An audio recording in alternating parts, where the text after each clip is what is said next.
Warga Kerajaan Allah, sungguh sukacita yang luar biasa jika saat ini Anda bisa bergabung dalam ibadah online Rock Ministry TV. Agar Anda dapat mengikuti ibadah dengan lebih nyaman, mari siapkan segala peralatan terlebih dahulu. Pastikan device dan koneksi internet Anda berfungsi dengan baik. Siapkan waktu khusus untuk beribadah tanpa gangguan. Hormati hadiratnya dengan sikap hati yang benar. Melalui ibadah ini, kami percaya Anda akan mengalami kasih dan kebaikan Tuhan yang mengubah hidup Anda. Warga kerajaan, selamat beribadah. Tuhan Yesus memberkati.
Haleluya. Shalom warga kerajaan. Mari lambaikan tangannya, katakan shalom. Puji nama Tuhan. Dengan semangat mari saya undang untuk bangkit berdiri. Bersama-sama kita akan bersiap untuk memuji dan memuliakan nama Tuhan. Haleluya. Sebelumnya mari kita baca dalam kebenaran firman Tuhan. Daniel 11 ayat 32b. Kita mulai dari yang tetapi umat yang mengenal Allah, oke? 1, 2, 3. Tetapi umat yang mengenal Allahnya akan tetap kuat dan bertindak. Tepuk tangan bagi Raja segala Raja. Haleluya. Bertindak dalam kebenaran firman Tuhan, amin. Kita bersiap naikkan pujian bagi Dia. Kami bersyukur Tuhan atas kebaikan-Mu. Terima kasih untuk rahmat-Mu. Terima kasih untuk kebaikan-Mu Tuhan. Hari ini kami ada semua karena anugerah-Mu. Kami bersuka di dalam hadirat-Mu Tuhan. Kami mau memberikan yang terbaik bagi Engkau. Allahku, Rajaku. Mari Tuhan, Engkau melihat setiap hati kami. Kerinduan setiap kami. Untuk kami boleh menyenangkan hati-Mu. Di dalam nama Yesus, hadirat-Mu nyata di setiap kami, di tempat ini Tuhan. Haleluya. Amin. Puji Tuhan.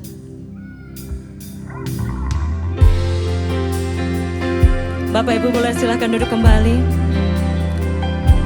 Haleluya.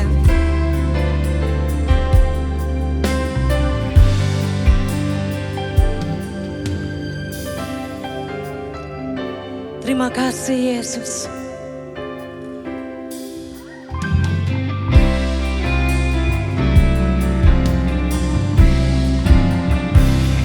Selidiki aku, lihat hatiku, apakah ku sungguh mengasihimu, Yesus, Kau yang maha tahu dan menilai hidup. hidupku, tak ada yang tersembunyi bagimu. Telah kulihat kebaikanmu yang tak pernah habis di hidupku. Ku berjuang sampai akhirnya kau dapati aku tetap setia. Amin.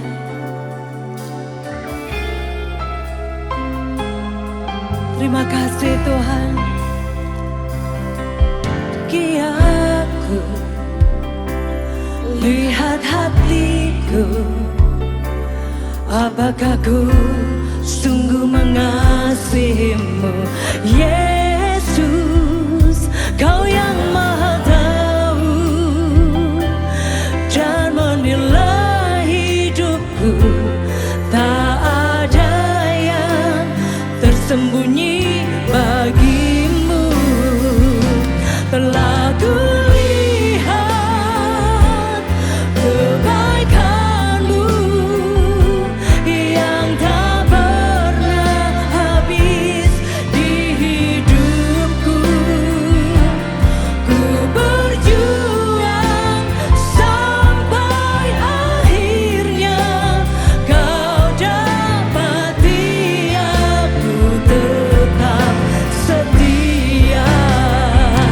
Telah kulihat kebaikanmu yang tak pernah habis di hidupku.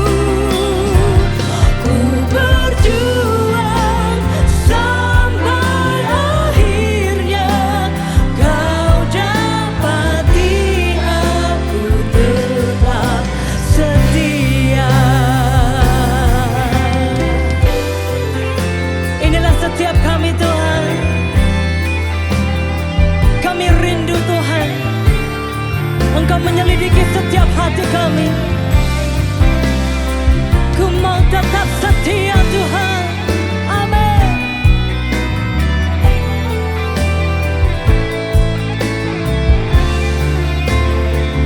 Terpujilah Engkau. Telah kulihat kebaikanmu yang tak pernah habis di hidupku.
bertahta Tuhan di tempat ini seperti di surga. Haleluya. Yes.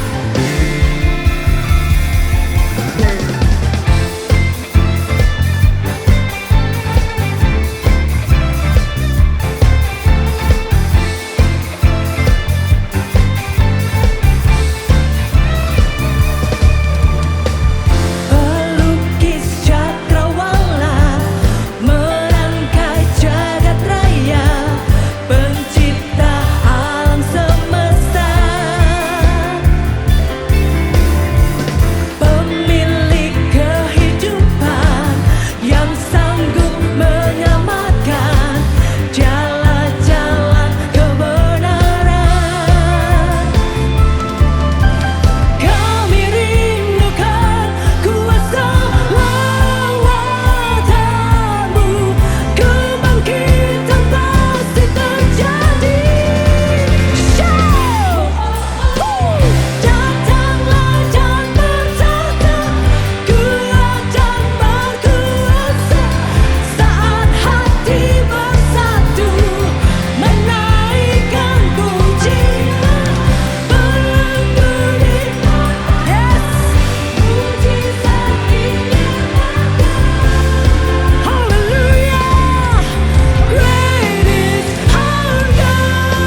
Jesus. Haleluya. Bapak Ibu dipersilakan duduk kembali. Terima kasih Tuhan. Benar Tuhan, kami mau setia menantikan Engkau Tuhan. Sebab kami tahu Engkau akan segera datang Tuhan. Oh my God. Terima kasih. Kita naikkan pujian ini sebagai perenungan kita Bapak Ibu ya. Tiba saatnya hari terakhir, banyak orang kan berseru kepada Yesus. Mereka bernubuat dan mengusir setan, melakukan mujizat demi nama.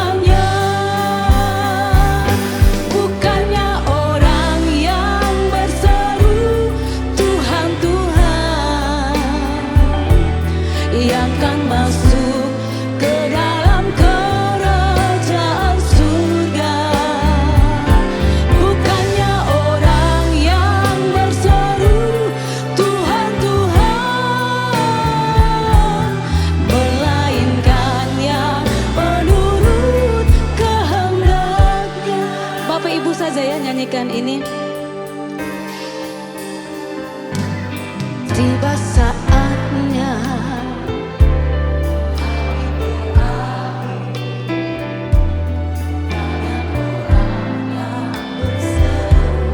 kepada Yesus. Mereka bernubuat dan mengusir setan,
buat Tuhan kita.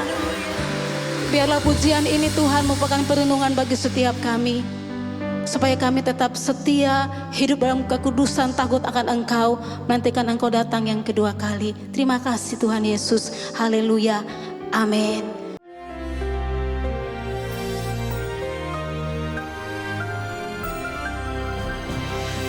Tidak ada yang lebih penting hari-hari ini daripada shalom, damai sejahtera. Karena itu shalom atas Anda semua warga kerajaan Tuhan. Jaga hati dan pikiranmu. Tema kita dalam bulan November 2023 ini adalah Christ likeness. Jelas dan gamblang tujuan kita. Sebab kalau kita nggak tahu tujuan kita akan meleset dari sasaran. Hamartia, dosa itu meleset dari sasaran. Di ayat yang sangat terkenal yang sering dikutip tapi salah dikutip adalah Roma 8 ayat 28. Kita tahu sekarang bahwa Allah turut bekerja dalam segala sesuatu untuk datangkan kebaikan bagi mereka yang mengasihi Dia, bagi mereka yang terpanggil sesuai dengan rencana Allah. Di dalam bahasa Inggris tidak ada perkataan Allah. Ya, di sini nanti kita punya pemikiran yang keliru, sebab banyak faham yang mengatakan bahwa iblis itu adalah instrument of God. Alatnya Tuhan juga kepada umat Tuhan. No, Satan, devil dengan semua pengikutnya adalah musuh Tuhan dan musuh kita, ya.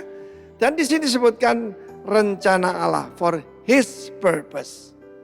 Langkah kemenangan pertama bukan rencana kita, tapi rencana Tuhan. Ayat 29. Semua orang yang dipilihnya dari semula, di sini predestinate. Ya, kita tahu bagaimana, saya tidak percaya bahwa ada yang ditentukan binasa, ada yang ditentukan selamat, tidak. Tapi rencana Allah in His foreknowledge. Mereka juga ditentukannya semula menjadi apa? Serupa dengan gambaran putranya. Supaya anaknya itu menjadi yang bukan satu-satunya, yang sulung dari antara banyak saudara. Ya, sering saya pakai bahasa Surabaya, Tuhan Yesus itu kode saya, kakak tertua, lauta, kakak terbesar. Artinya kita ini adiknya Tuhan Yesus, saudara, yang sudah dilahirkan baru. Dan mereka yang ditentukan dari semula itu, saudara saya, mereka dipanggilnya, dan mereka yang dipanggil kita lihat ya, ditentukan, dipanggil, kemudian dibenarkan, baru dimuliakan. It's a process. Jadi serupa dengan gambaran anaknya itu conform. Bukan transform ya, tapi conform. Conform itu berarti dengan kekuatan, dengan tekanan. Tentu saja kalau kita melihat bagaimana, yaitu Christ likeness. Ibrani pasal 2 mengatakan dengan penderitaan. Tidak ada orang suka penderitaan. Kapan itu ada seorang pengkhotbah yang mungkin dia maksudnya joking, dia berkata, I give my wife 3 rings. 3 cincin. Engagement ring, cincin pertunangan, wedding ring, dan suffering katanya. Dan mereka semua ketawa, rupanya ngaku dosa rame-rame. Tapi kita melihat di sini, the purpose of God. Mike ini diciptakan for a special purpose. Dipakai jadi palu, bisa. Dibuat ngulek sambal, bisa juga. Tetapi itu namanya misuse, salah mempergunakan ya. Saudaraku, kalau kita tidak mengerti tujuan untuk diciptakan, maka kita akan menyalahgunakannya. Dan dengan jelas rencana Allah menjadikan kita seperti Kristus, Christ likeness. Dan kita tahu bagaimana Kristus mengalami dibully, dianiaya, dihina, diludahi, dicerca, terakhir dianiaya dan disalib. Untuk apa? Menjadi sempurna. Kristus disempurnakan dengan penderitaan. Karena itu dia bisa berteriak, tetelestai, sudahlah genap. Demikian juga, memang bangga jadi adiknya Tuhan Yesus. Tapi sejak saya menjadi pengikut Kristus, maka pembentukan terjadi. Salah mengerti, dikatain orang, dihina, diancam dan sebagainya. Tapi saya mengerti, kita tahu, bukan Allah turut bekerja dalam segala sesuatu. Yang datangkan, saya beberapa kali yaitu dideteksi cancer dan bagaimana, bukan dari Tuhan, dari iblis. Karena itu kita lawan, saudara. Jadi Roma 8 ayat 28 jangan quote salah ya. Tidak ada perkataan Allah di situ. Bukan Allah turut bekerja. No, dia cuma memberikan kebaikan dan mengubah kita menjadi seperti Kristus. Haleluya. Amin. Shalom warga kerajaan. Di dalam 2 Korintus 9 ayat 6 mengatakan, camkanlah ini, orang yang menabur sedikit akan menuai sedikit juga. Dan orang yang menabur banyak akan menuai banyak juga. Bagaimanakah pemahaman kita akan firman Tuhan ini? Jika kita membaca ayat ini hanya sekilas, tanpa disertai dengan pengertian yang benar, maka seolah-olah jumlah banyak dan sedikit itu akan menjadi tolok ukur atau standar berkat Tuhan yang akan kita terima. Dan hal ini tentunya akan mempengaruhi motivasi kita di dalam memberikan persembahan. Bisa jadi juga kita mempunyai motivasi yang salah di dalam memberi, karena kita akan berpikir, saya harus memberi banyak supaya nantinya diberkati banyak juga. Tetapi ayat tersebut tidak dapat diartikan seperti itu. Firman Tuhan yang tadi saya sampaikan mengajarkan kepada kita satu sikap yang benar di dalam menabur. Yang dikehendaki Allah adalah siapa yang menabur sisa, ia akan menuai sisa. Tetapi siapa yang menabur dengan kemurahan hati, ia akan beroleh kemurahan juga. Jadi bukan masalah banyak atau sedikitnya taburan yang kita berikan, tetapi Allah melihat sikap hati kita. Apakah kita melakukan dengan kemurahan hati seperti yang Tuhan ajarkan kepada kita. Kemurahan hati akan muncul ketika kita mengalami kemurahan dari Allah. Seperti kita ketahui bersama bahwa Dia adalah pribadi yang begitu murah hati terhadap umatnya. Jadi, siapakah di antara kita yang tidak pernah mengalami kemurahan Tuhan?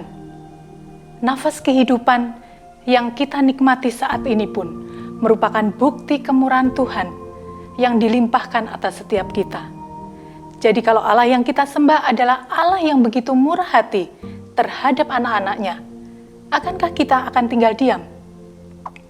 Sebagai anak Tuhan yang tahu berterima kasih, sebagai anak Tuhan yang tahu mengucap syukur kepada Bapanya, kita juga bisa lakukan itu. Kita naikkan syukur kita ungkapkan melalui kemurahan hati ketika kesempatan untuk menabur itu datang kepada kita. Kita akan lakukan dengan kemurahan hati karena Allah telah bermurah hati kepada setiap kita. Warga kerajaan, berikan yang terbaik untuk Allah kita. Orang yang bermurah hati tidak akan memberikan sisa dari apa yang dia miliki.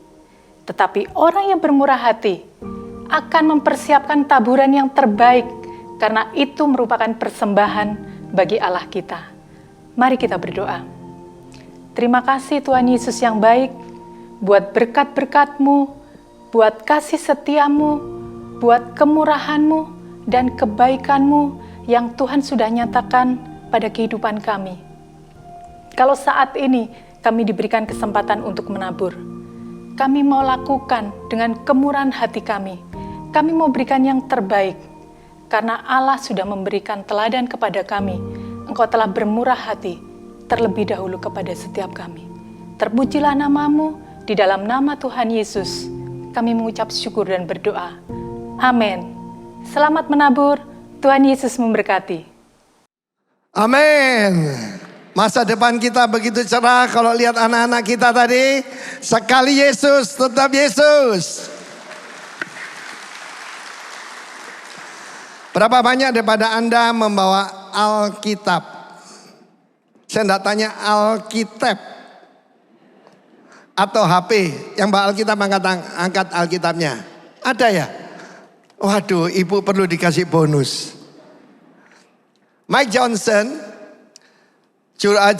Speaker of the House, jadi ketua Amerika ya, DPR Amerika, membawa Alkitab kemana-mana. Dia disebut sebagai the Speaker of the House yang paling tidak berpengalaman.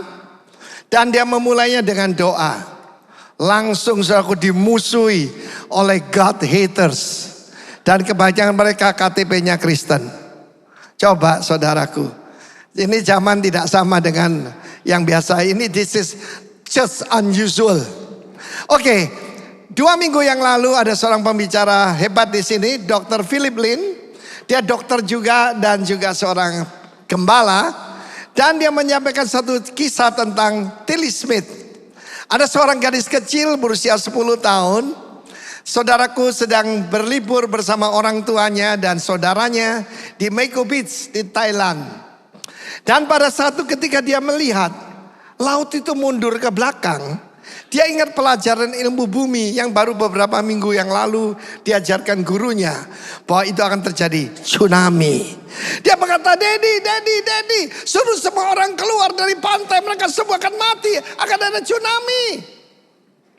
Papanya bergumul, ini anak umur 10 tahun. Dan dia belum pernah dengar tsunami. Itu pentingnya pengetahuan, pentingnya anak disekolahkan, saudaraku. Lalu kemudian dia mengambil keputusan, dia mendatangi penjaga pantai. Bukan kebetulan orang Jepang. Mendengar perkataan tsunami itu kan bahasa Jepang. Dia menyuruh semua orang dievakuasi dan kembali ke hotel ke tingkat 3. Tidak lama kemudian tsunami itu datang. Dan apa yang terjadi? 26 Desember 2004, 1/4 juta manusia mati. Kecuali yang ada di Meko Beach, lebih dari 100 orang selamat. Karena pengetahuan seorang anak kecil. Saya bayangkan betapa bahagia guru ilmu buminya, saudaraku. Saudara yang kasih Tuhan, anak ini jadi terkenal, lalu kemudian dihargai oleh PBB dan diketemukan dengan pemimpin-pemimpin negara termasuk Bill Clinton waktu itu. Tapi saya mau beritahu saudara, pentingnya pengetahuan. Saya buat pernyataan lebih dulu. Knowledge is power. Amin. Knowing is more powerful. Katakan bersama saya, knowledge is power. Knowing is more powerful. Amin. Haleluya. Hari ini juga kita memperingati 34 tahun jemaat ini berdiri. Cuma dari 5 keluarga dan 3 saudari. Hari ini ada di 425 kota di dunia. Dan yang terakhir kita baru saja merintis, yaitu di Hobart, Pulau Tasmania, selatan daripada Australia, dari Denpasar. Tepuk tangan bagi Allah kita. Why? Knowing is power. Knowledge is more powerful. Ketika Tuhan berkata tinggalkan Surabaya, pergi ke Bali, saya bilang yes Lord. Why? Saya kenal Tuhanku. Hosea pasal 6 mengatakan begini. Hosea 4 ayat ke-6. Umatku binasa karena apa? Tidak mengenal Allah. Ya, saudaraku, semua orang bilang mengenal Allah. Allah yang mana? The God of Israel. Allah dari Abraham, Allah dari Ishak, dan Allah daripada Yakub. My people destroyed for lack of knowledge. Karena engkau yang menolak pengenalan itu, aku menolak engkau jadi imamku. Saudara kita ditebus dengan darah Yesus dijadikan raja dan imam. Tapi yang tidak punya pengetahuan diskualifikasi jadi imam. Dan karena kau melupakan pengajaran Allahmu, aku juga melupakan gawat ini anak-anakmu. Lihat harta kita tadi. Inilah harta kita yang sesungguhnya. Bukan deposito saudara, bukan emas perak berlian saudara, saham saudara. Inilah kekayaan kita. Because you have forgotten, melupakan the law of your God, I also will forget your children. Renungkan sebentar ini. Tidak ada daripada kita mau binasa. Tidak ada daripada kita mau dilupakan anak-anak kita oleh Tuhan. Ataupun dilupakan oleh Tuhan atau ditolak oleh Tuhan. Rahasianya adalah mengenal Tuhan dan firman-Nya. Mari kita lihat Yohanes pasal 8, 31 dan 32. Maka katanya, kata Yesus pada orang-orang Yahudi yang percaya kepadanya. Berapa banyak orang Yahudi yang percaya pada Yesus hari ini? 140.000. Dari 9 juta dikurangi Arab dan yang lain 7 juta yang yaitu di Israel. Dan 5 juta masih ada di Amerika, sebentar lagi pasti kembali. Jikalau kamu tetap, katakan tetap di dalam firmanku, kamu benar-benar adalah muridku. Dan kamu akan, you will know the truth. Kamu akan mengenal kebenaran dan kebenaran memerdekakan kamu. To know di sini ginosko. Bukan head knowledge, tapi knowing, mengenal. Nona cantik ini dulu saya tahu. Oh, ada anak cantik rumahnya di sini. Tapi mengenal dia 50 tahun sudah. Jadi saya bilang knowing her. Dulu cuma knowledge. Nah saudaraku, mari kita lihat juga firman Tuhan dalam Daniel pasal 11. Katakan knowledge is power. Knowing is more powerful. Tentaranya akan muncul. Tentara-tentaranya, forces, dia antikris akan menguasai seluruh tentara di dunia ini. Mereka menajiskan tempat kudus. Bagaimana menghancurkan umat Tuhan? Pertama dinajiskan. Pornografi enggak apa-apa, cuma nonton kok Pak. Bokep enggak apa-apa. Menajiskan tempat kudus. Benteng itu. Jadi tempat kudus itu benteng, tempat perlindungan. Saudaraku, di masa-masa sulit, tahun 98 saudaraku, saya katakan God is my banker and my bunker. Sekarang semua orang Israel begitu, sembunyi semua dalam bunker. Akan tiba waktunya, bunker tidak bisa menolong, banker juga tidak bisa menolong. Karena digital currency sudah diumumkan. Mata uang digital saudara, ya. Menghapuskan korban sehari-hari. Kebiasaan orang Korea bagus. Pergi, pulang dengan selamat, ucap syukur, kasih persembahan. Anaknya naik kelas, ngasih persembahan. Harian. Hari Minggu dibawa ke gereja, dipersembahkan. Zaman dulu begitu, sekarang tinggal transfer. Tetapi apabila nggak ada korban sehari-hari, dan akan apa? Menegakkan kekejian yang membinasakan. Firman Tuhan berkata bahwa tentang kekejian ini adalah sang antikris. Akan didirikan patung, masih ingat? 2 bulan yang lalu saya sampaikan. Patung itu akan berbicara dan suruh sembah oleh nabi palsu. Dan orang-orang yang berlaku fasik terhadap perjanjian, bukan cuma murtad saudaraku, akan dibujuk sampai apa? Murtad dengan kata-kata licin, penyesatan. Tetapi yang kuning kita baca 1, 2, 3. Tetapi umat yang mengenal Allahnya akan tetap kuat dan akan bertindak. Katakan os. Itu bahasa Ibrani kekuatan. Adi Armando berkata, kok berani-beraninya ya Hamas yang nyerang Israel. Hancur lebur dia. Ulo marani gebuk. Saudaraku, siapa yang kuat? Umat yang mengenal Allahnya akan tetap kuat dan bertindak. Kita baca bahasa Inggrisnya ya. Ayat 32, 1, 2, 3. But the people who know their God shall be strong and carry out great exploits. Melakukan hal yang besar. Jadi kuncinya adalah mengetahui dan mengenal. Knowledge is power. Ingat apa yang terjadi pada anak kecil itu? Hanya karena pelajaran ilmu bumi, dia tidak main HP. Itu ada yang langsung nunjuk anaknya. Soalnya begitu Bapak Gembala khotbah, diam-diam. Tidak ada, di sini semua orang sopan. Di sini semua menghargai Tuhan ya. Loh, kok diam kabeh? Umat yang mengenal Allahnya, know their God, shall be strong. Karena kekuatan kita bukan pada diri kita sendiri.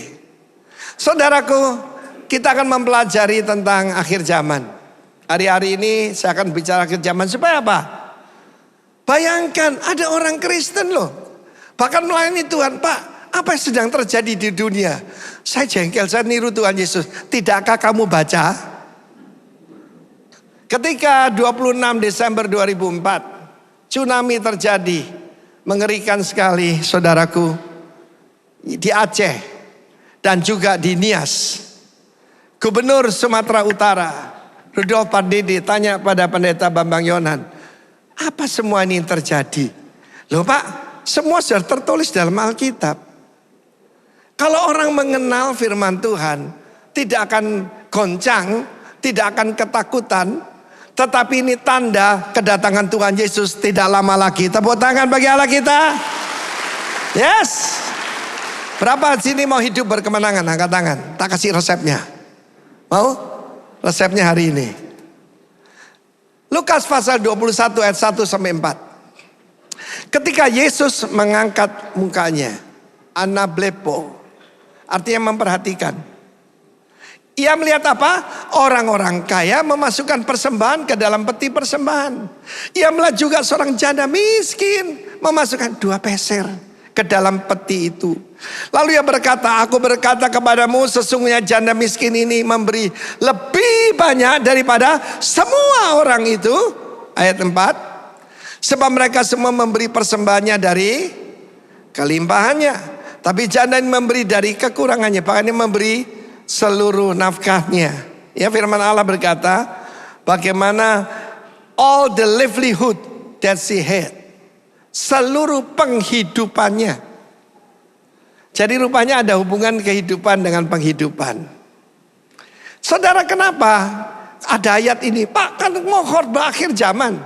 Enggak kebetulan ada ayat ini sebelum Yesus menjawab tentang akhir zaman.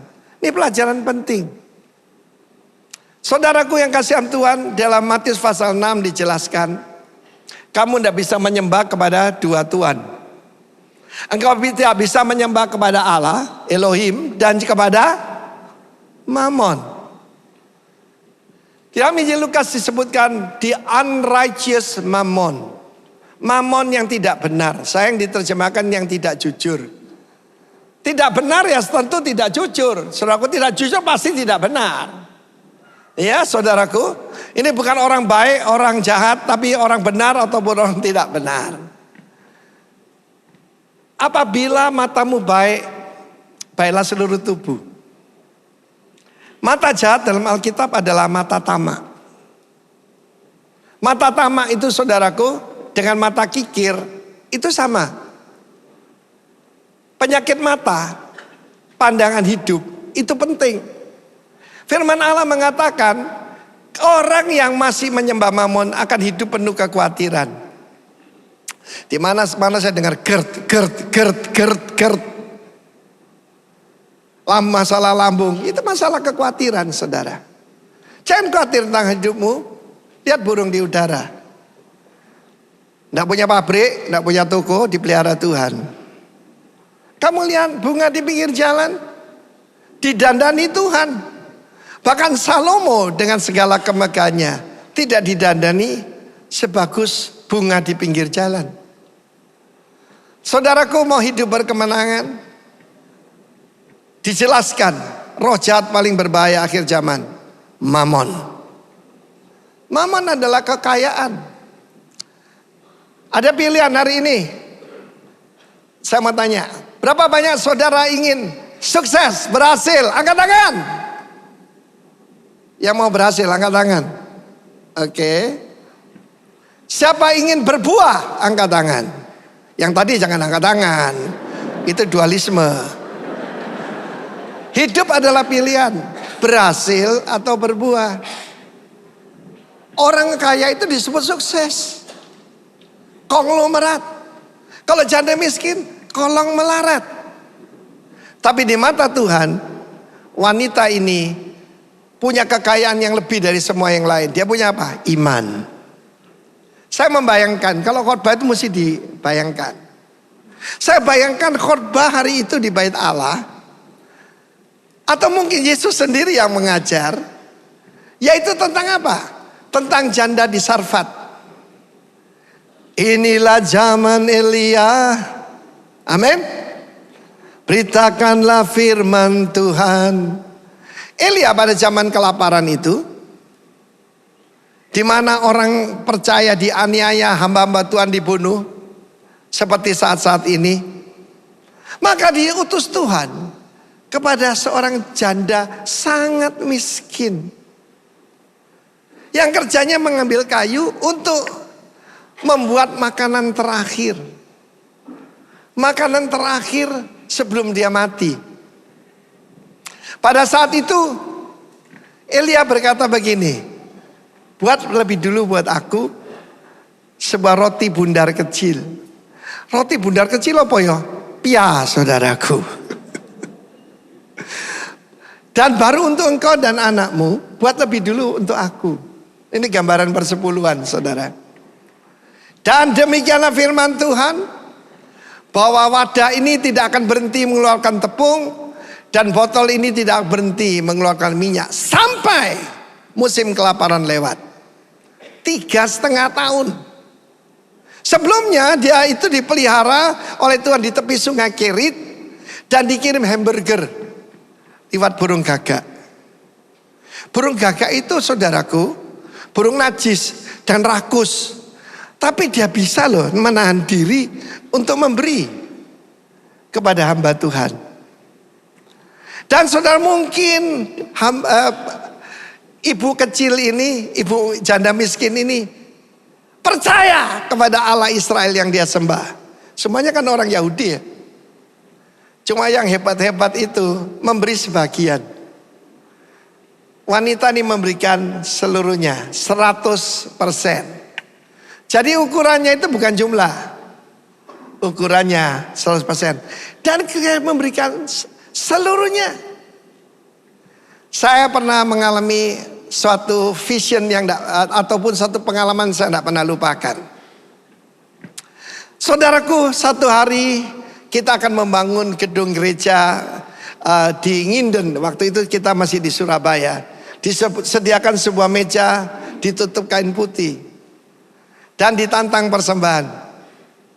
Siapa yang mau memberi untuk pembangunan gedung gereja di sana? Dari paling belakang ada seorang ibu. Lari ke depan. Lari ke depan, saudaraku. Saya tidak pernah lupa ibu ini. Ya, rambutnya masih basah kan.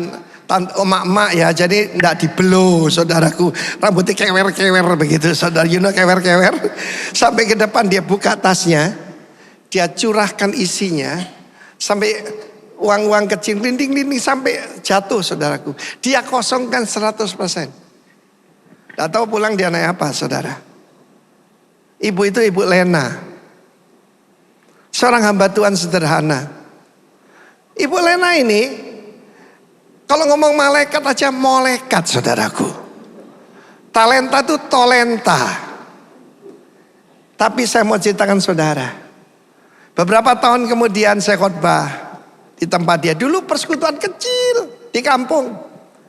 Dia beli semua. Sederetan rumah belakang dengan depan. Jadi gedung gereja 1.000 orang. Kayak separuhnya ini, saudaraku. Tepuk tangan buat Allah kita.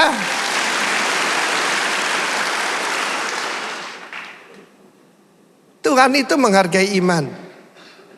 Nanti saya akan tunjukkan pada saudara bagaimana hidup berkemenangan. Tapi number one, saya letakkan fondasi dulu. Pilih, berbuah atau berhasil. Semua gereja lain mengajarkan tentang berhasil.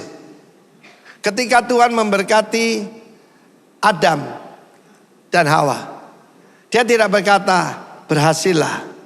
Dia berkata berbuahlah. Kalau berbuah yang nikmati siapa? Orang lain. Ibu tidak akan cerita, saya akan cerita tentang Pak Herman dan Ibu. Kita bangun Tunas Daud. Dan Pak Herman adalah dulu mantan kepala sekolah SMA Petra di Surabaya. Dan saat itu mereka cuma punya sebuah rumah di Surabaya. Dikumpulkan 3 putranya. Dan kalau rumah ini dibagi 3 tidak akan cukup. Ayo kita tabur. Mereka serahkan rumah itu untuk pembangunan sekolah Tunas Daud. Saudara, mereka berikan bukan 1 kamar, tapi seluruhnya. Saya bersaksi pada saudara, sekarang 3 putranya. Yang pertama, Pak Jeffrey Here ada jadi gembala pendeta di sini. Yosi ada di Amerika, di Orlando. Yapi ada di Sydney, di Australia. 3 hamba Tuhan di 3 benua. Bukan cuma itu, apa yang kamu tabur, kamu tuai. Dapat ganti rumah bagus di sini, Ibu ya. Ada yang membangunkan.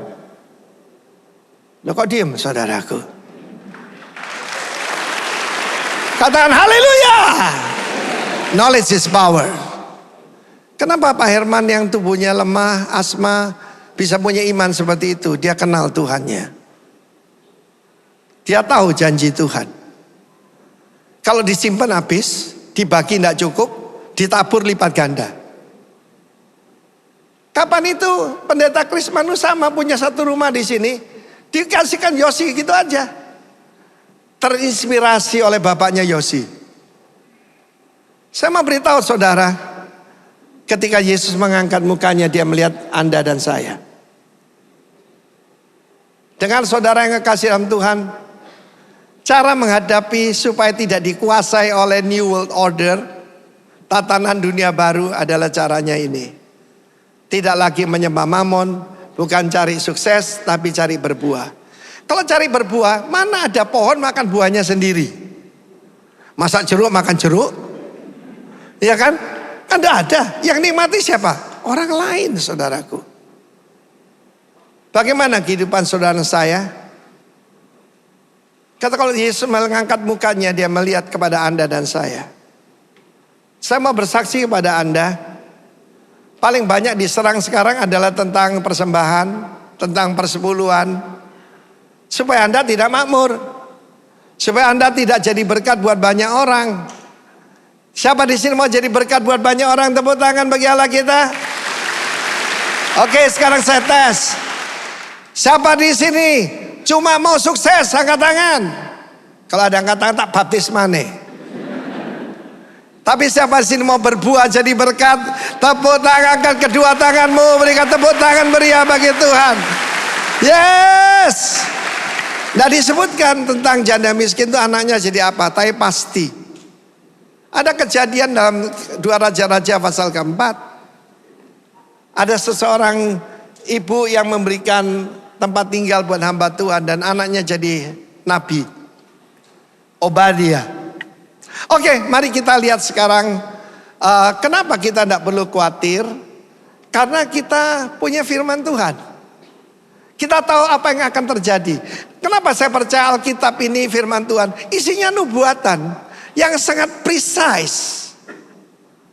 Yang pasti terjadi. Tadi saya katakan tentang Moses Dayan with the Bible. Kenapa orang Kristen membaca tentang strategi perang dari Sun Tzu? Kenapa tidak baca Alkitab, saudaraku? Amin. Nah, saudara, ada 5 hal yang akan kita hadapi. Ini dulu. Pertama, akan ada penyesatan. Murid-murid datang pada Yesus. Ada 3 pertanyaan tertulis lebih jelas dalam Matius 24. Kapan itu akan terjadi? Sebab ketika murid menunjukkan, hebatnya bait Allah, batu-batu, dalamnya emas semua, 3 hal. Kapan akan terjadi? Diruntuhkan. Dan Yesus jawab, ketika tentara mengepung Yerusalem, lari ke padang belantara. Jangan mengambil barang, lari secepat-cepatnya. Yang melarikan diri selamat tahun 70. 1,1 juta orang Yahudi mati karena kelaparan, karena dikepung. Dan kemudian disalib sepanjang jalan. Dan kemudian disebarkan ke seluruh dunia. Terutama perang dunia kedua, Hitler 6 juta. Mereka dibunuh bukan karena mereka penjahat atau koruptor. Tapi cuma karena mereka Yahudi.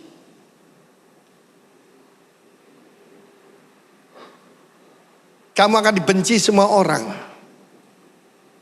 Saudara, masih ingat ada festival musik di perbatasan dengan Gaza. Sengaja mereka adakan festival musik di situ. Kenapa? Mereka pendukung Palestina. Sebagian besar orang Yahudi. Ada beberapa Yahudi lain tapi punya duit kewarganegaraan. Mereka lagi happy-happy, lagi saudara gua, lagi mabuk-mabuk. Dan kemudian Hamas datang, mereka dibunuh semua. Mungkin mereka teriak, aku pro Palestina. Tidak peduli, dibunuh. Hanya kenapa? Karena mereka Yahudi. Termasuk bayi-bayi yang dipenggal, dibakar hidup-hidup. Salahnya apa? Salahnya cuma satu. Karena mereka bangsa pilihan Allah. Kita tidak bicara tentang negara Israel, kita bicara tentang bangsa Israel. Katakan bangsa Israel. Kenapa kita percaya bahwa tanah itu adalah tanah Israel, bukan miliknya Palestina? Sebab Tuhan yang mengatakannya. Dia berkata, this is my land, this is my people. Kalau engkau bisa merubah matahari tidak bersinar, bulan tidak bersinar, laut tidak ada lagi, baru aku menggagalkan perjanjianku dengan Israel. Ketika mereka kembali, mereka tidak akan dicabut lagi dari tanah mereka. Yang kedua pertanyaannya, the time of your coming, the second coming of Christ. Yang kita akan hadapi sekarang. Dan yang ketiga, akhir daripada dunia. Apa nih kiamat, Pak? Pakai bahasa Alkitab ya. The end. Akhir zaman. Akhir zaman ada, akhir dunia ada. Nanti ada langit baru, bumi baru. Ada 5P bahaya. Saya selalu tekankan ini, biasanya 4P, tapi Lukas 21 5P. Yang pertama, penyesatan. Lukas 21 mengatakan, hati-hati. Banyak orang akan datang dalam namaku dan berkata, akulah dia. I'm he. Ani Elohim, I'm God. Jangan kamu ikuti mereka. Yang kedua, penganiayaan. Kamu akan diserahkan kemana? Rumah-rumah ibadat dan mahkamah-mahkamah. Sebab kamu orang percaya.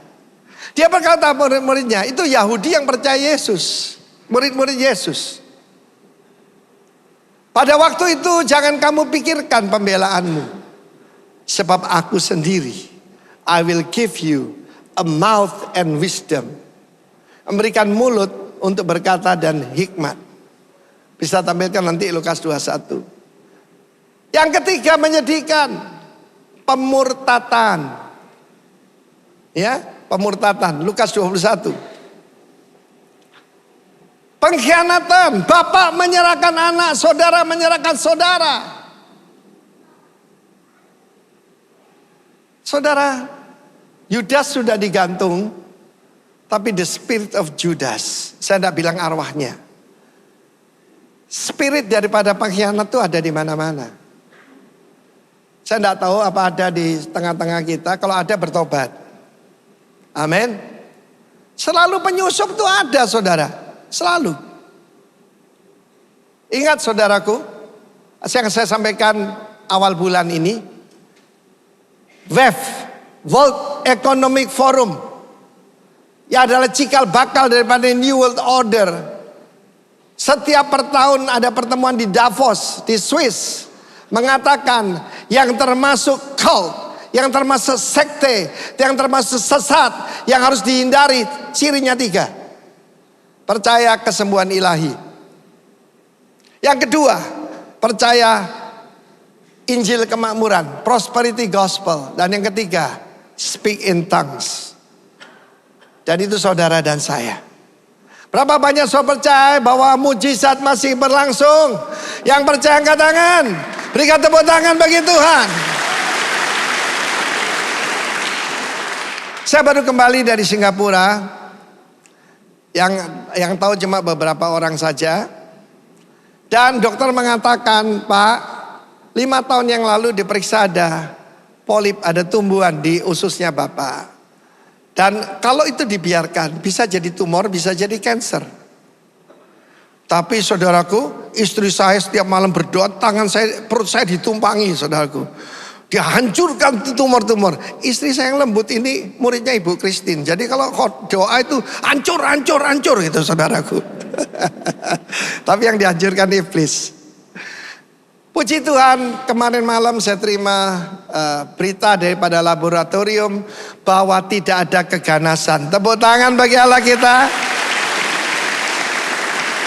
I know my God. Ketika dibius saya nyanyi.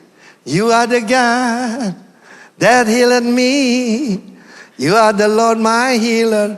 Oh, ini cuma polip aja yang pasti akan diambil. 2002 disembuhkan dari kanker getah bening. You are the God my healer. The Lord my healer. You are the God that healed me. Umat yang mengenal Allahnya, tidak semua orang. Umat yang mengenal Allahnya bukan cuma know tapi knowing shall be strong. Katakan os. Senapannya Israel namanya Utsi. Itu dari os. Power. Akan bertindak.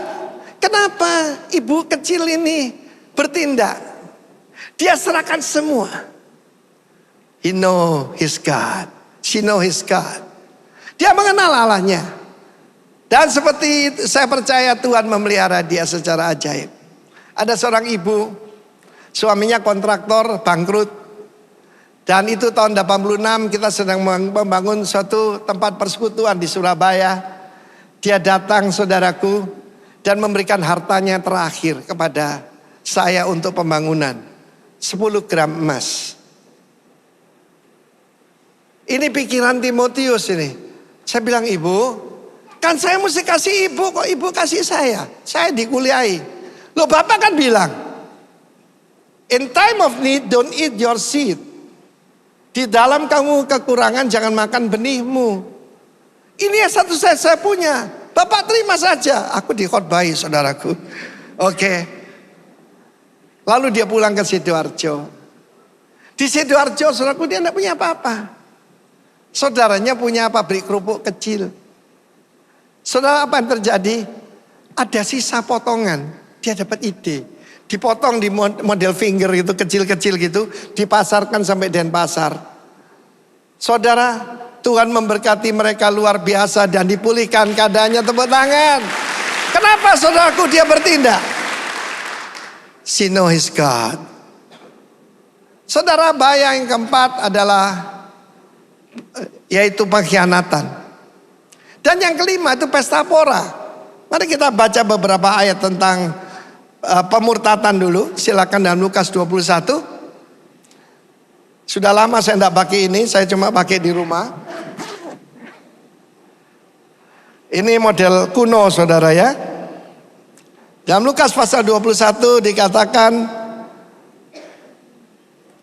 Yesus berkata waspadalah kan, bangsa bangkit melawan bangsa. Mari kita baca ayat 16. Pengkhianatan.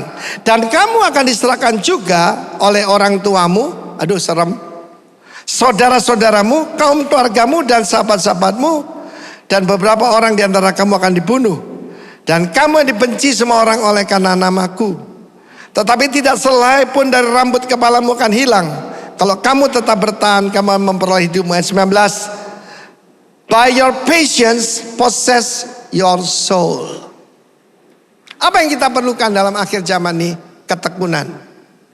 Bukan cuma iman tapi ketekunan. Ini pengkhianatan, serem saudara. Sekarang tentang pesta pora. Kita lihat di dalam ayat ke-34.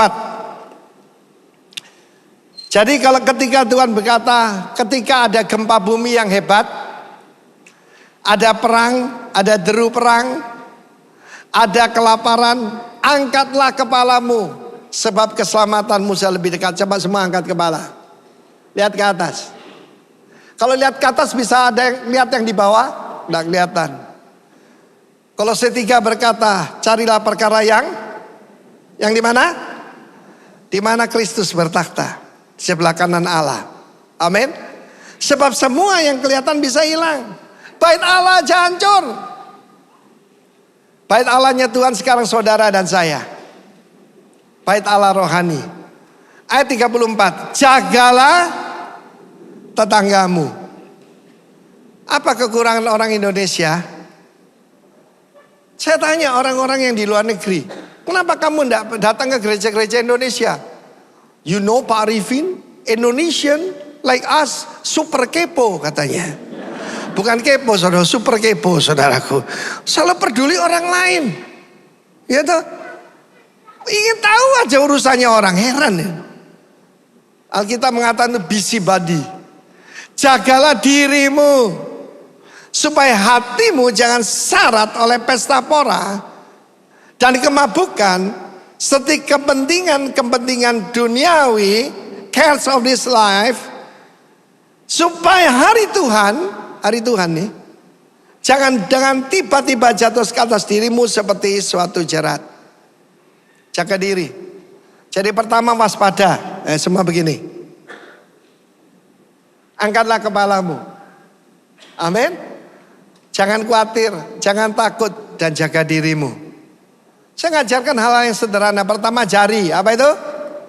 Jaga diri. Kedua jaran, jaga pengajaran. Amin. Yang terakhir baru jaga kawanan, jaga keluargamu. Sudah, jangan ngurusi orang lain. Bagaimana Pak Arifin tentang itu? Bagaimana tentang itu? Urus dirimu sendiri. Jaga diri aja susah saudaraku. Setuju? Sekarang bagaimana menghadapinya?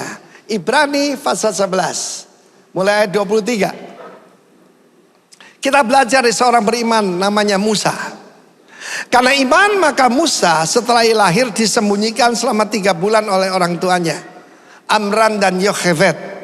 Karena mereka melihat bahwa anak ini elok rupanya dan mereka tidak takut akan perintah raja. Jadi apa yang kita pandang itu penting. Saya lanjutkan dulu. Karena iman maka Musa setelah dewasa menolak disebut anak putri Firaun. Pangkat tertinggi waktu itu adalah Firaun. Dan dia dalam garis keturunan yang akan jadi Firaun berikutnya. Pilihan ada pada Musa. Mau jadi Musa Ebed Yahweh, hamba Tuhan, atau Amenhotep III. Itu nama Firaun berikutnya. It's up to you. Hidup adalah pilihan. Tapi setelah dewasa, dia bisa menolak. Anak kecil bawa sini. Berlian 10 karat. Dengan permen, pilih mana dia? Kalau maminya datang, permennya dibuang, berliannya dikantongi. Sertifikat 100 hektar dengan majalah anak-anak opo saiki, Bobo. Pilih komik saudaraku. Karena tidak dewasa. Karena ia lebih suka menderita sengsara dengan umat Allah daripada untuk sementara, katakan sementara, menikmati kesenangan daripada dosa. Perhatikan ayat 25 bahasa Inggris. Choosing, memilih. Hidup ini adalah pilihan. Hidup ini adalah pilihan. Ia memilih untuk menderita sengsara bersama umat Tuhan. Jadi umat Tuhan pasti akan sengsara. Firman Tuhan menjelaskan akan tiba masa yang sukar, biadab, savage, sangat sukar. 2 Timotius 3 ayat 1 bagi pengikut Kristus. Kalau anti Yahudi pasti anti Kristen saudara. Pasti. Sekarang ini malah kelihatan saudara. Ya, ayat selanjutnya. Ia menganggap, esteeming, katakan menganggap. Ia menganggap penghinaan karena Kristus, apa di sini mau dihina? Penghinaan karena Kristus sebagai kekayaan yang lebih besar dari semua harta Mesir. Itu negara adik kuasa zaman itu. Sebab pandangannya ia arahkan kepada reward, pahala, bukan upah ya. Karena iman maka ia telah meninggal Mesir dengan tidak takut akan murka raja. Ia bertahan sama seperti yang melihat Ametia kelihatan. Bahasa Inggris lebih jelas. By faith he forsook Egypt. Egypt ini dunia. Tadi kan nyanyinya bagus. The cross before me, the world behind me. The cross before me, the world behind me. No turning back, no turning back. Nyanyinya gampang. Seberapa dekat kita dengan Tuhan, ukurannya seberapa jauh kita dari dunia. That simple. Sekali lagi, berhasil atau berbuah? Ada yang jawab begini, dua-dua Pak. Saudara, kalau kita tidak cari harta, harta ikut kita. Saya ulangi. Kalau kita tidak kejar harta, harta cari kita. Kalau kita tidak cari nama, nama datang pada kita. Amin. Ada yang gini. Dua-dua Pak, loh karepmu dewe. Ia bertahan, bahasa Inggris berkali, for he endured, ketahanan. Yang penting ketahanan sekarang ini. Ya. Endured as seeing him who is invisible. Karena melihat dia yang tidak kelihatan. Tuhan adalah roh. Dan dia hadir di sini. Roh Kudus ada di sini. Roh Yesus ada di sini. Siapa yang tahu Tuhan ada di tengah kita, tepuk tangan bagi Allah kita. Dia memberkati anak-anak kita. Dia memberkati orang tua mereka. Yes. Ayat 28. Karena iman ia mengadakan Paskah dan pemercikan darah supaya pembinasa anak sulung jangan menyentuh mereka. Karena sekarang kita lihat, karena iman maka mereka telah melintasi Laut Merah sama seperti melintasi tanah kering, sedangkan orang Mesir tenggelam ketika mereka mencobanya juga. Karena iman maka runtuhlah tembok Yeriko setelah kota dikelilingi 7 hari lamanya. Meruntuhkan tembok cuma dengan muteri 13 kali. 6 hari 1 kali. Dan saya bayangkan mereka dilempar di atas, dimaki-maki, dikata-katain ya. Sampai mereka nahan, tunggu tanggal mainnya ya. Hari ke-7, 7 kali. Soal kejadian 13 itu angka kemenangan, bukan angka sial, saudaraku. Tembok Yeriko runtuh. Saya pergi ke Yeriko, lihat bekasnya tembok. Temboknya tebal segini, saudara. Ya, 2 kereta bisa lewat di situ. Saudara, tapi kalau ada gempa bumi, itu kan kompak. Ini ada arsitek nih. Jatuhnya ke dalam apa keluar, Pak Jimmy? Pasti keluar dong, itu ke dalam.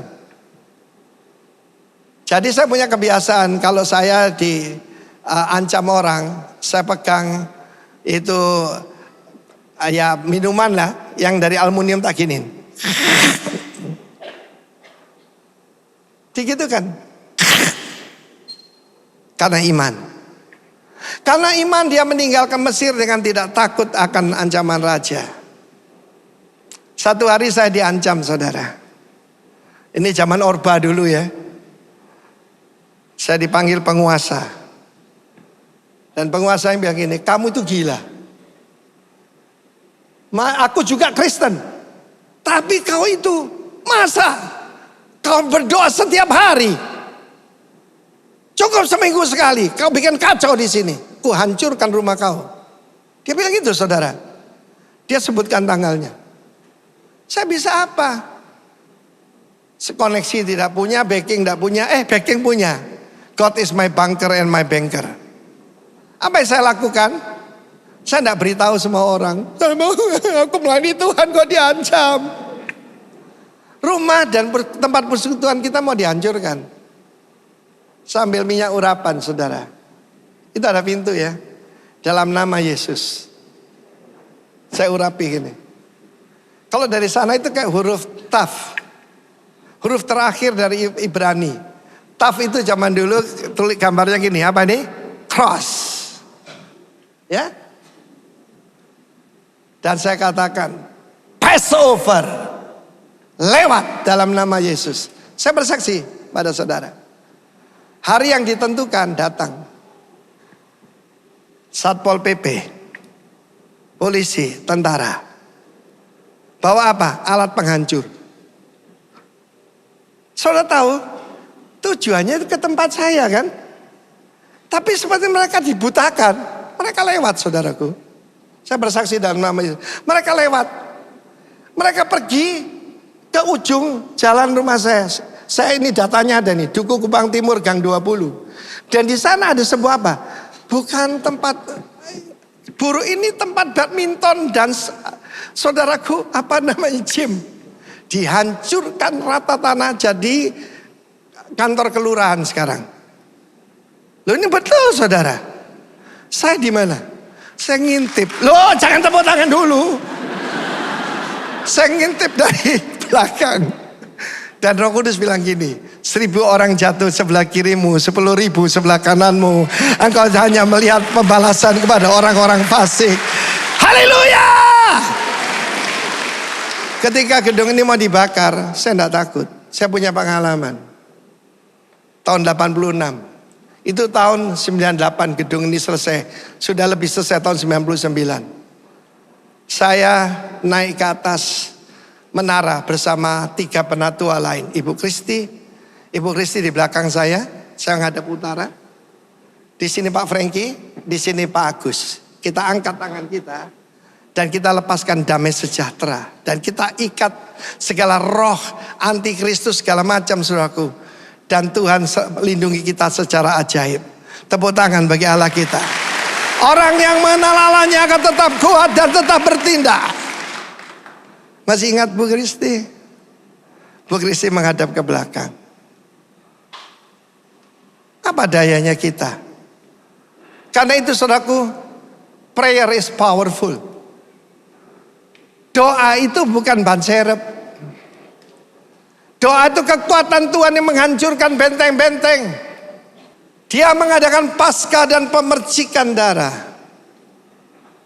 Saya punya banyak kesaksian semacam itu. Tapi saya mau beritahu saudara, kita ini tetap berdoa, yaitu untuk bangsa Israel. Karena bangsa Israel itu bangsa pilihan Tuhan.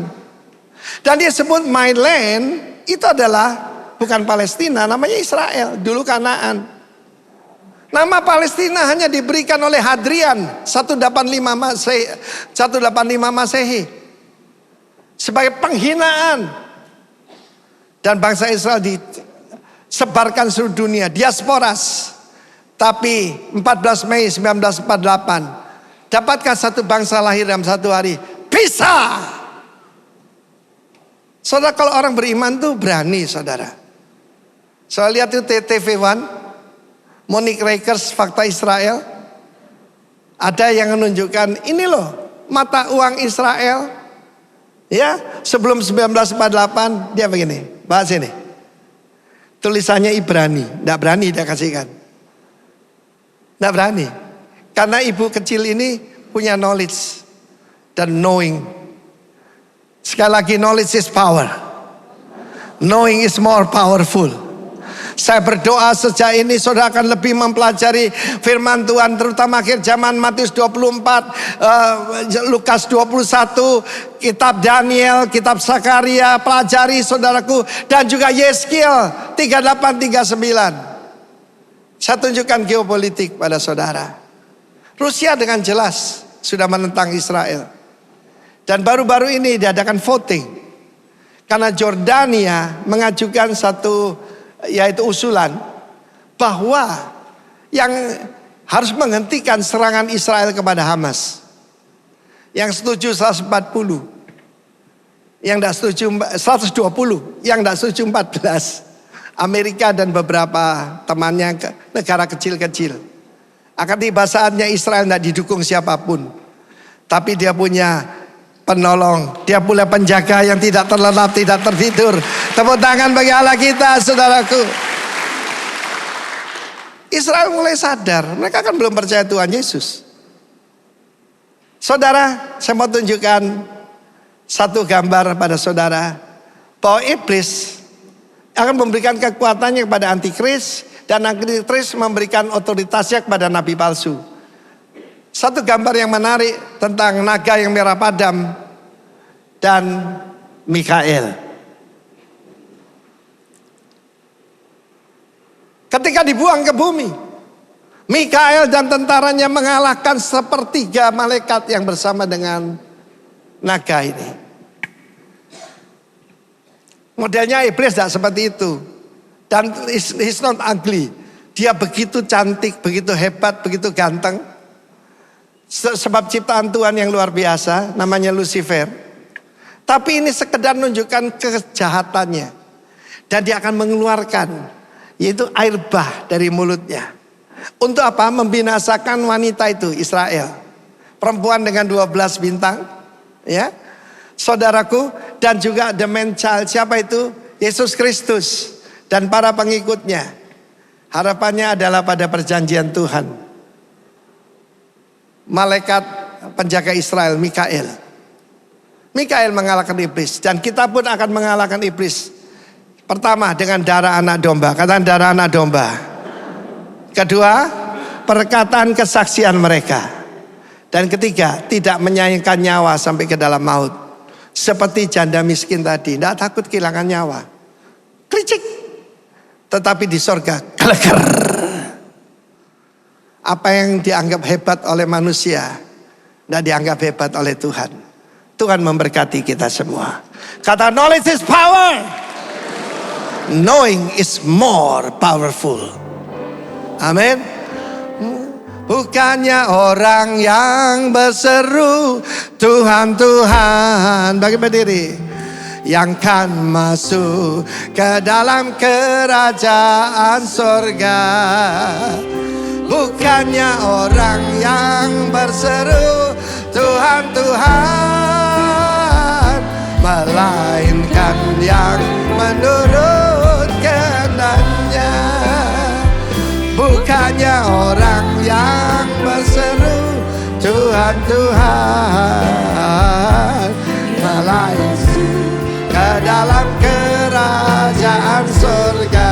Oh, yang berseru Tuhan, Tuhan, melainkan yang menurut kehendaknya. Tidak cukup mengetahui, tapi melakukan. Mau jadi umat yang mengenal Tuhan? Amin. Haleluya. Akan kuat dan akan bertindak. Persiapkan diri untuk perjamuan kudus. Kita adalah umat kepunyaan Allah seperti Israel. Kita punya persemakmuran dengan Israel. Forakalahana siara bakira hanasai. Minta Tuhan kekuatan itu. Menyembuhkan orang sakit. Mengelola kekayaan. Dan hidup dengan supernatural di hadapan Tuhan. We are naturally supernatural people of God. Sibarahana kurisikadaya. Haleluya. Angkat roti tangan kanan saudara. Syada makara bala baba. Angkat wajahmu.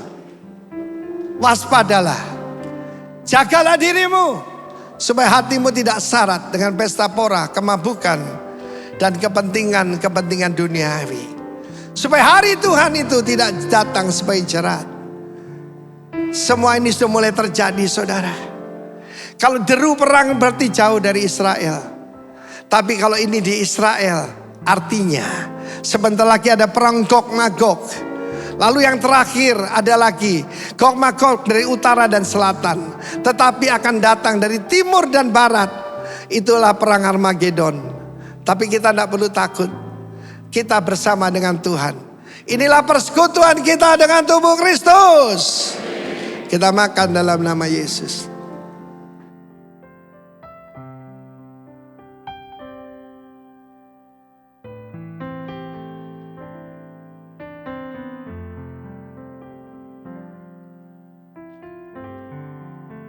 Kiranya Tuhan memercikkan darahnya pada saudara. Menguduskan kita semuanya. Supaya kita tidak takut pada tentaranya yang hendak menajiskan tempat kudus. Menghentikan korban sehari-hari.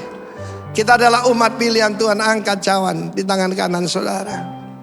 Angkat kepalamu. Sebab keselamatanmu sudah lebih dekat pada waktu kita menjadi percaya. Saya menjadi percaya 44 tahun yang lalu. Tetapi hari-hari Tuhan sudah dekat. Mari kita persiapkan diri. Inilah persekutuan kita dengan darah Kristus. Mari kita minum dalam nama Yesus.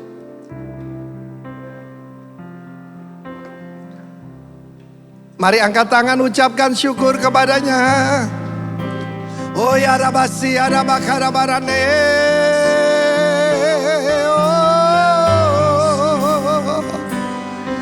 Kami di tanganmu, di hatimu, di pikiranmu Tuhan. Ora baramo.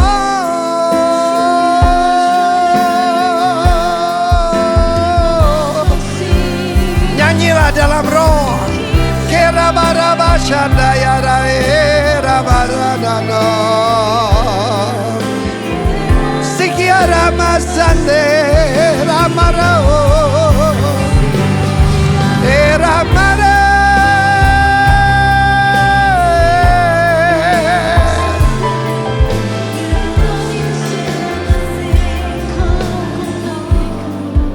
I know the God of Israel.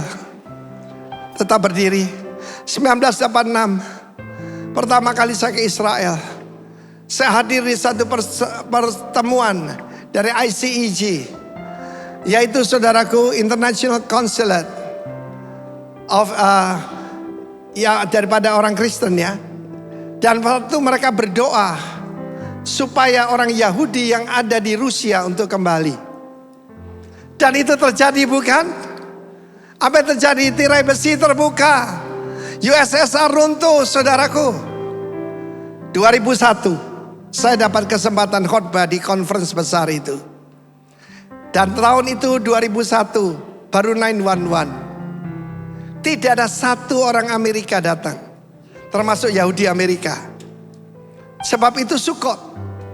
Perayaan Pesta Pondok Daun. Yang datang sing paling gendeng cuma satu bangsa. 800 orang di gereja kita aja.